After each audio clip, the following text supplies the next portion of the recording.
name, which I haven't heard in 18 years, so I was wondering who he was talking about for a second. I'm going to talk about the sociology of human rights, so maybe it's a little different from some of the other talks in that I'm not going to talk about human rights, I'm going to talk about sociology. I'm going to talk obviously specifically about the sociology of human rights. The subtitle of the talk is Lessons from the Sociology of Law, and it probably should be a little bit broader, lessons from the sociology of law and from what I think sociology should be, or could be.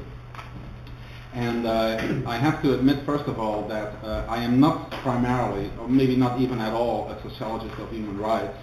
So for me, exploring these issues more explicitly, although they are obviously relevant in my work, and I hope actually also that my work is relevant for sociologists or other people who are interested in the study of human rights.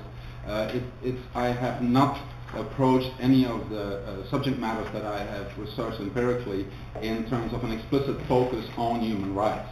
So I have to admit this, that maybe I'm not like one of the sociologists of human rights, but on the other hand, of course, I think it is very relevant that there would be a sociology of human rights. But I admit that I'm somewhat peeking in, okay, from the outside and looking at it. And next slide. I don't have a printout of the slides in front of me, but I'm going to get them soon, so I don't have to look back at all. That should say overview and literature, okay? We're in business. Apparently I know my work. What I've done is, initially I wanted to talk about the development of the sociology of human rights, which I had assumed, which I assume and which I think is true, has been embraced rather enthusiastically in recent years after an initial slow start. But then I found it more useful to look at some of the programmatic statements on the sociology of human rights, or in the sociology of human rights.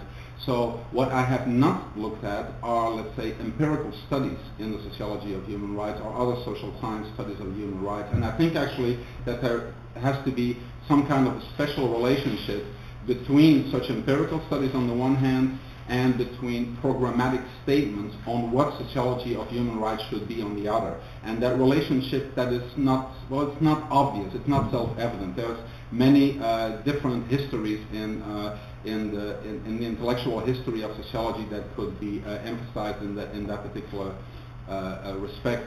Then second, I'm going to approach it from the sociology of law. And third, I'm also going to approach it from the viewpoint of what should be the ideal role of sociology. Then the literature that I mentioned is not so much the literature that I use in my work, as that is the literature that I take as the theme of my topic. You know, that is some of the recent literature in sociology, and specifically on the sociology of human rights. So basically what I've done is I've looked at all the articles that have sociology and human rights in the title, okay, and that have been published over the last 10 years, roughly. That's kind of what I've done. And somewhat what I regret very much that Brian Turner is not here, because he was my primary target. And I was going to go for a complete bullseye, and he would not have left this place without some measure of disgrace, I was hoping. Well, obviously it would have completely backfired on me. That is a chance I'm always willing to take. So now I don't want to emphasize that too much because he's not here, and it might be construed. It's not, you know, it's not very nice of me. So what I've done is I've quickly revised my paper and taken on Anthony as much as I can now, which is a legitimate target, of course. I mean, he invited me. I have to somehow return the favor and treat his work critically and disagree with it as much as I can. Regrettably, Turner is a much better target for me than Antonio, so there's more stuff that I personally think we can learn positively from Tony's work than from Brian's. But, you know, I know Brian Turner a little bit. I don't think I've ever met him, but I've been in touch with him for quite a number of years, so I regret that. But, you know, those are the kind of papers that I'm talking about, you know, and Schoberg is also somebody I take on quite a bit. See, but I want to emphasize, that's what I talk about when I talk about the sociology of human rights. I talk specifically about these programmatic statements.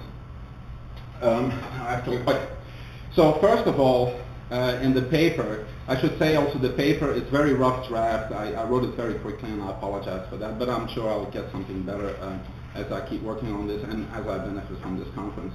So first of all, if we undertake a little sociology of the sociology of human rights, there is a number of themes that emerge. And one of them actually is not only that sociology traditionally has not discussed human rights, but almost the point that sociology could not or did not want to discuss human rights and rights in more general. And actually, Brian Turner has written most clearly about this matter. And first of all, in terms of the classical tradition, has written very critically about the contributions of Durkheim and Max Weber, and argued basically that they operate from a positivistic perspective, which precluded to take rights seriously, if you want to put it that way. So he made the argument both about Durkheim and about Max Weber. In terms of Max Weber, of course, he then also took on the value-free, the value-neutral position that Weber advocated, and that would have hindered, you know, an analysis of rights because of the inevitable normative dimension of rights.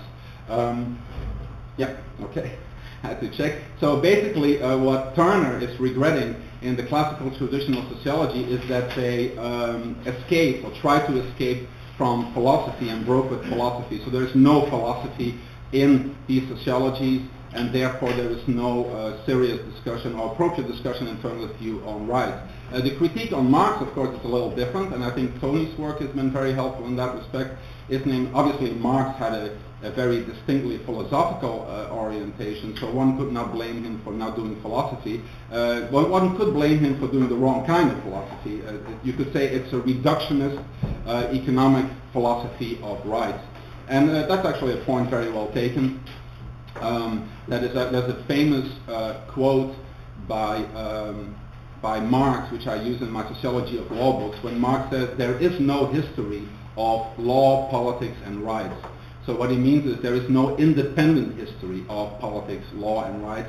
There always has to be an economic history, and that's basically what he's saying. So basically, with Marx, we have this critique of human rights as being liberal rights, right? As being capitalist rights.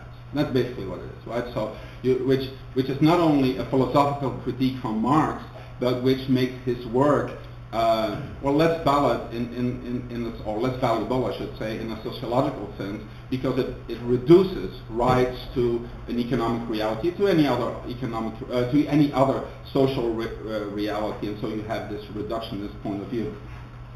Okay. Okay. Okay. All right. Then we talk about